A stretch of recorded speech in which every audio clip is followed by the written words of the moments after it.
কিরে কি আমার গরুটা লয়ে যাবো নাকি? হ্যাঁ ফসকাইতেছে শুকাইতেছে সে কারো আমি যে একটু দাঁড়াকে দেখি। গরুটা অনেক পাইছি হেন দেখি লয়ে যাই তার এখানে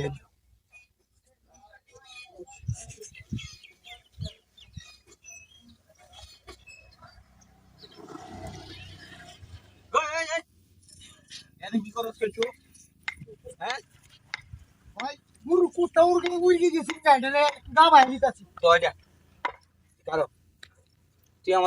আমার গুরু মালা কুটুর কে দেবো দিটা আমার চিটা করবো তুই আমার গুরু ধরে রেখে তুই গাছ টাছ খাইলা লাগে একটু ও দাবাই বুঝি এখনকার যুগে চুরির মতলব এমনি করে হ্যাঁ না ভাই আমি তো চুরি হতে মাইছি না আমি তো বালা কাম হতে মাইছি আমি গরু কুত্তা দাবাই দিছি আমার উড়কে গেছি আমার কুটুরে তুই কে থাকা আমার ঘরে এটা আমি দেখছি না আমি তো ভাই